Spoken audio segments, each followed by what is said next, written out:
Hello, and welcome to Harry Potter and the Methods of Rationality, the podcast.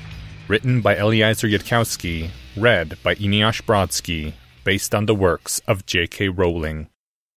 Second half of Chapter 115, Shut Up and Do the Impossible, Part 2.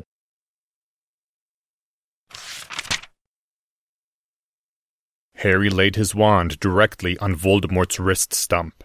It made his scar throb with an ongoing pain, but neither of them exploded, and Harry began a transfiguration. Slowly, though faster than Harry had been able to transfigure Hermione's body last time, the stunned form of the Snake Man changed, reshaped itself.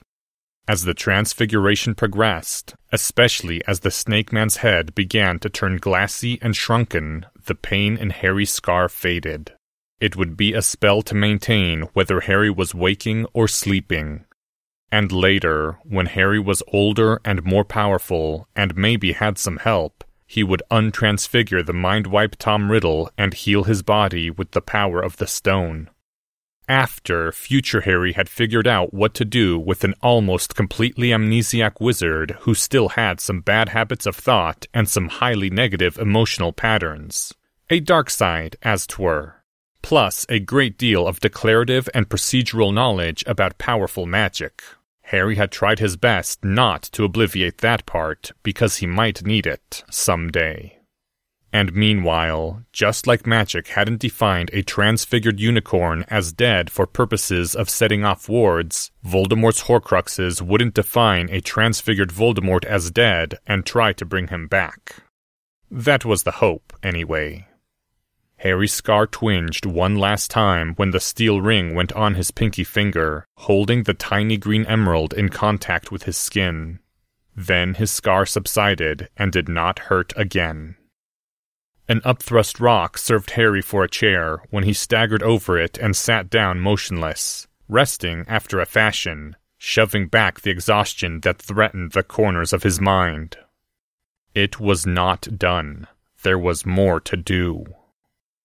Harry took another deep breath, still inhaling through his mouth, and said, "Lumos!" and looked around the graveyard.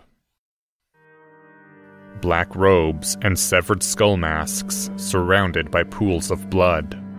Hermione Granger, asleep on the altar. Voldemort's empty robes and bloody hands, lying where the Dark Lord had fallen. Quirinus Quirrell and his shredded robes, fallen in a heap where the killing curse had stricken him. Harry imagined someone else looking at this scene, trying to understand it, and shook his head, because that wouldn't do. It wouldn't do at all. Then Harry shoved himself up from his rock, grimacing as his mind, if not body, protested. He hadn't been bloodied or beaten much today, but somehow Harry's body was managing to feel like all the stress had hit it directly. Harry staggered over toward where Voldemort had fallen and picked up Voldemort's left hand from where it lay upon the ground. Even in just the left hand, you could see the faint trace of Snake's scales.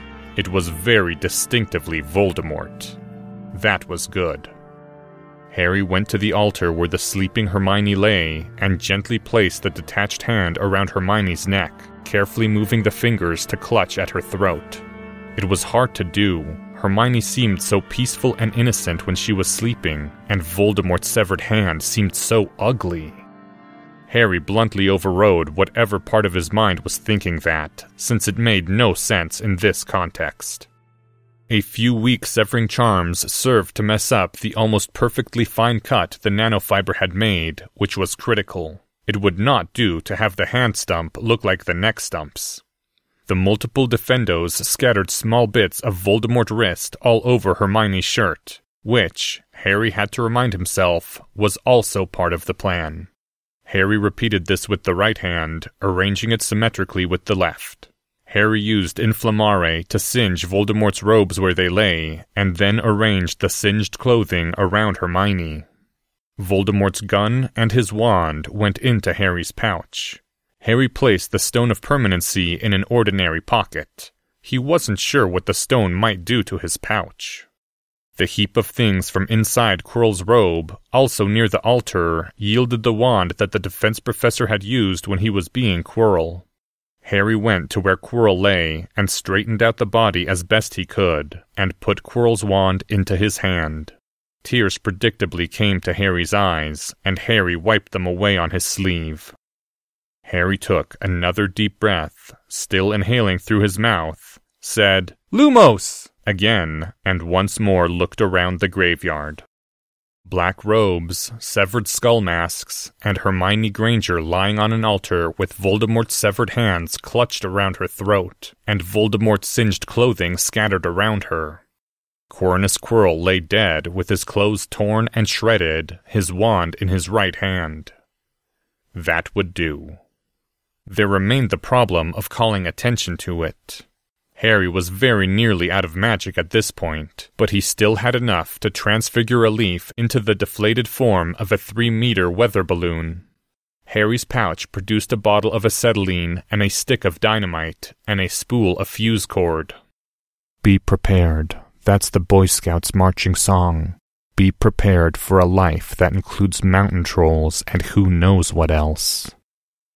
Harry inflated the weather balloon with oxyacetylene. That would produce a very sharp overpressure when it detonated, maybe as loud as a sonic boom. He attached the stick of dynamite. It was overkill for detonation, but it would do. He attached a 60-second fuse to the stick of dynamite, but did not light it yet. Harry put on his cloak of invisibility that had been among the piles by the sacrificial altar. He obtained his broomstick from his pouch and mounted it. Harry cast a quieting charm around Hermione Granger. It wouldn't stop all the noise, not even close, and it wasn't like she'd be permanently hurt if her eardrums burst, but it still seemed polite. And then, that was it. The quieting charm had done it. Harry was drained of magic for at least the next hour. Harry mounted the broomstick, slowly rising into the air, lifting the weather balloon filled with oxyacetylene with him.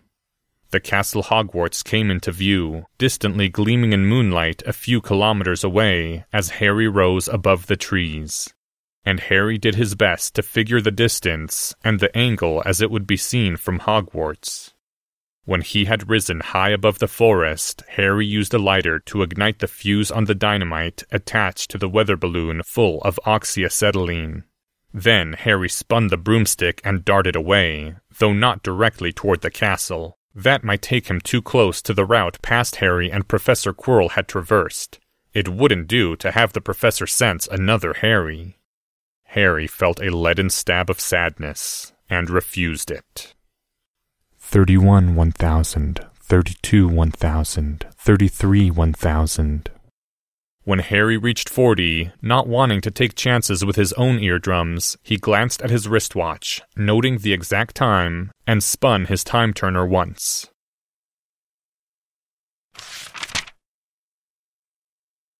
End Chapter 115. Chapter 116. Aftermath. Something to Protect. Part 0.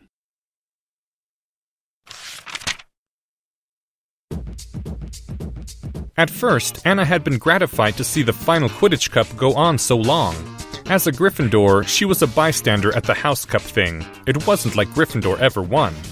In contrast, last year's World Cup of Quidditch, to which her family had bought some very expensive tickets, had been over in 10 minutes, which was awful.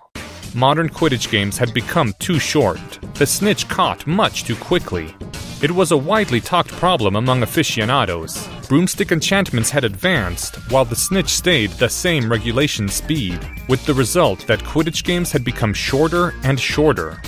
At professional levels, the sport of Quidditch had been reduced to a contest of who had the deepest pockets for their seeker's experimental racing broom, and the rest of the players might as well have been watching from the stands. Everyone knew something had to be done. The situation had been getting worse for centuries, and now it was intolerable. But the International Confederation of Wizards Quidditch Committee was mired in all the usual acrimony of the ICW, screaming disputes between Germans and Bulgarians, and somehow nobody could agree on exactly how to fix the rules. To Anna, the correct course seemed obvious. Just make the snitch fast enough to restore the 4-hour or 5-hour games of the early 19th century and the golden age of Quidditch. Except the Belgians thought the duration of the professional game should be 2 hours, like in La Belle Époque, when Belgium had dominated Quidditch, and the lunatic Italians wanted to go back to the week-long Quidditch games of the 14th century.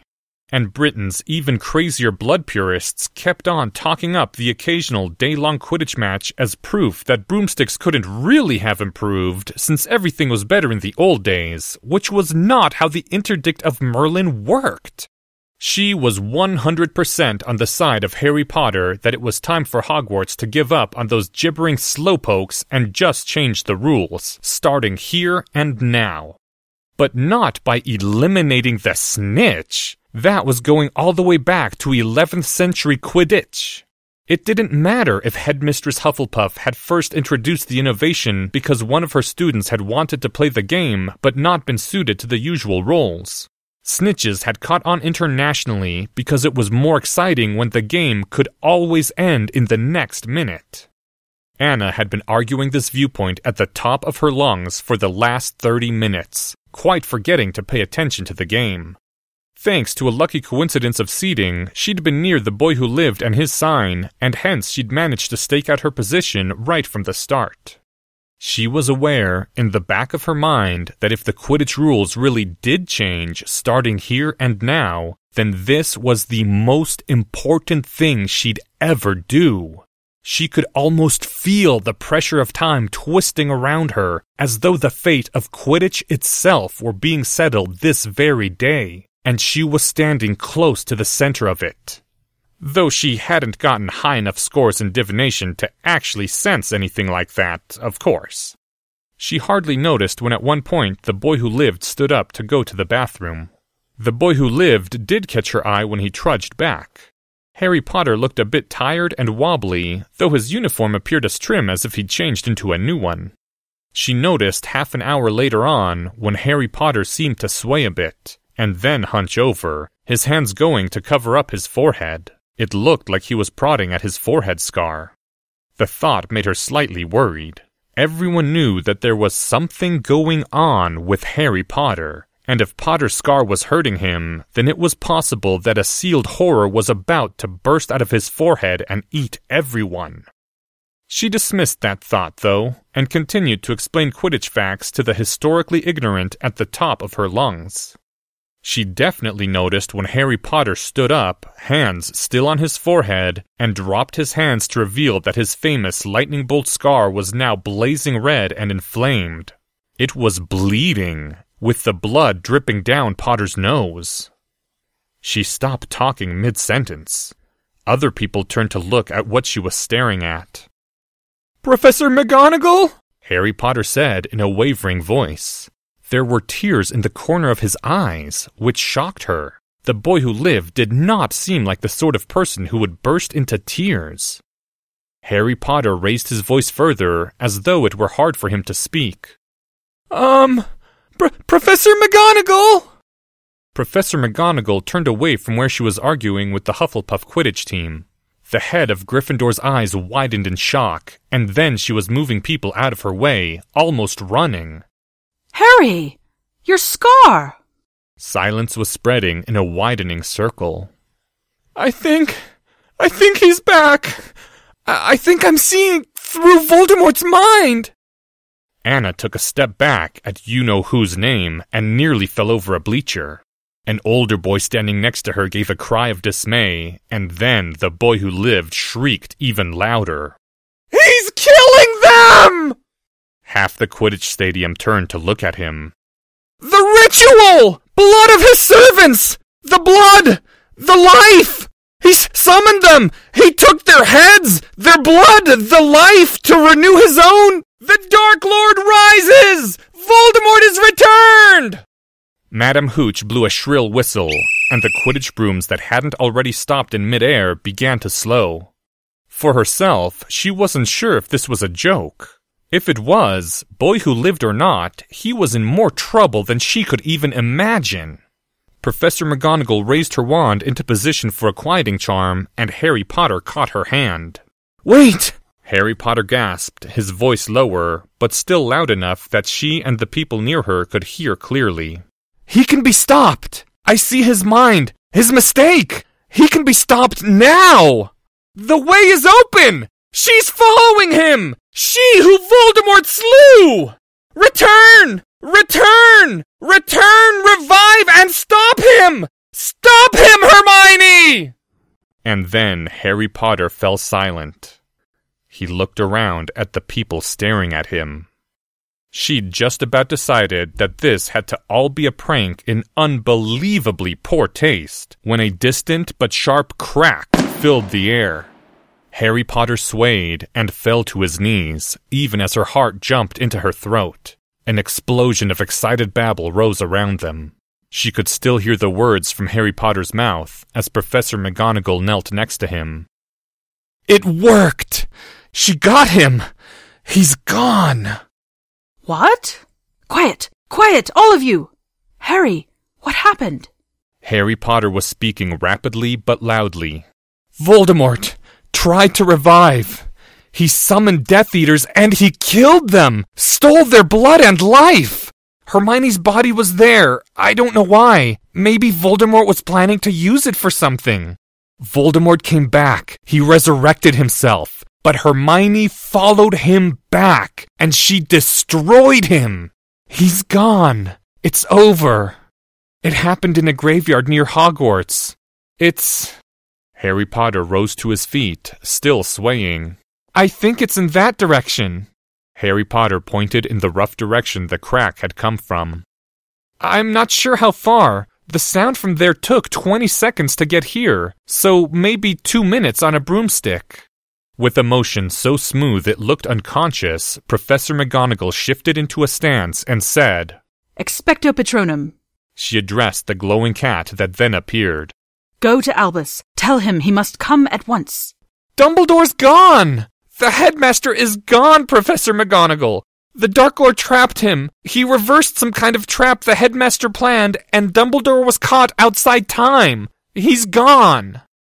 The horrified babble around them rose in pitch. Go to Albus, Professor McGonagall said to her Patronus. The moonlit cat only looked at Professor McGonagall sadly, and Anna sucked in her breath in sudden horror, feeling like someone had punched her in the stomach. It was real. It was all real. This wasn't a joke.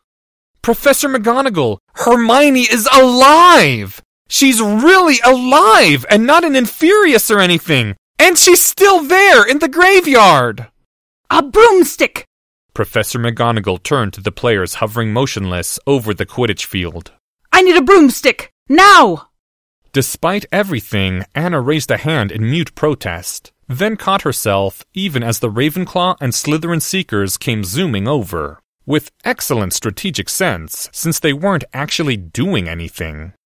Harry Potter was already retrieving another broomstick from his pouch, a multi-person one. Professor McGonagall saw this and nodded firmly. You stay here, Mr. Potter, unless there is some excellent reason you must be there. I will go at once. You mustn't, squeaked Professor Flitwick, who'd shoved his tiny way through the crowd, occasionally running under someone's legs. His eyes were wide. He looked as though he wanted to faint. You have to stay at Hogwarts, Minerva. You're the... Professor Flitwick seemed to be having trouble speaking. Professor McGonagall spun around to face Professor Flitwick, and then stopped, blood draining from her face. Then she seized the broomstick from Harry Potter's hand and presented it to the tiny half-goblin professor. Filius? All the incipient panic had disappeared from her voice. She now spoke crisply, as though addressing lessons on Monday. Look for the graveyard of which Mr. Potter spoke. Find Miss Granger. Apparate her to St. Mungo's, and then stay by her. I think transfiguration might have been used in combat there. Professor Quirrell tried to fight Voldemort. Take precautions. Filius Flitwick nodded without halting and getting on the broomstick. Professor Quirrell's dead! He's dead! The Dark Lord killed him!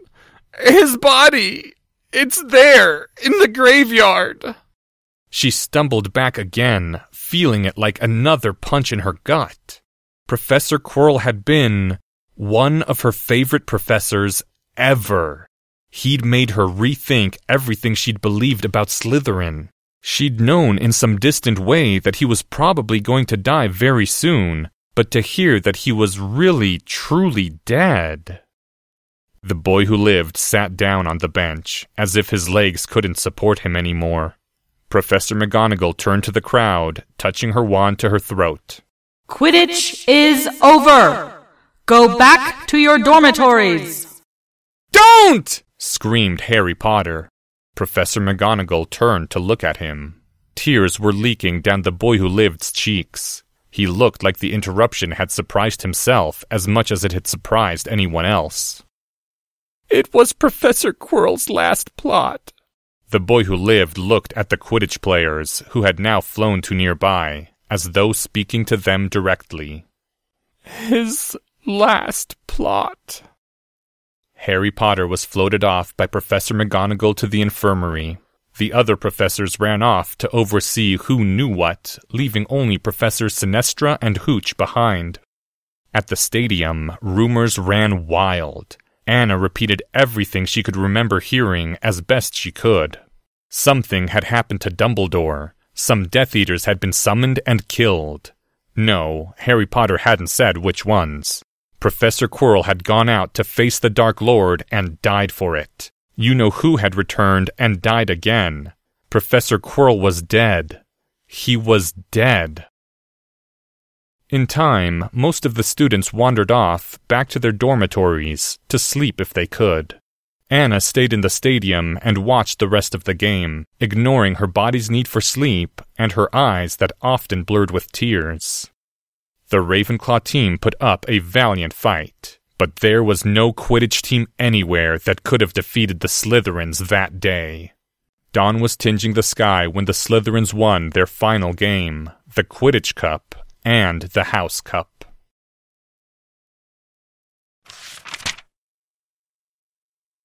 End Chapter 116. Thank you to the following people. Minerva McGonagall, read by Autumn Rachel Dryden.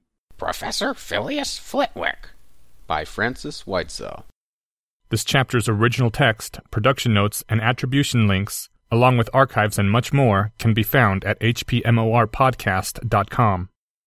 If you would like to learn more about the art of rationality, please visit lesswrong.com, an online community of aspiring rationalists founded by Eliezer Yudkowsky. Some sound effects used are courtesy of the Free Sound Project. The music used is The Fall by Ministry and Morning Sunlight by Chronos Symphonic. Thank you for listening, and come back in 2 weeks for Chapter 117, Something to Protect, Part 1.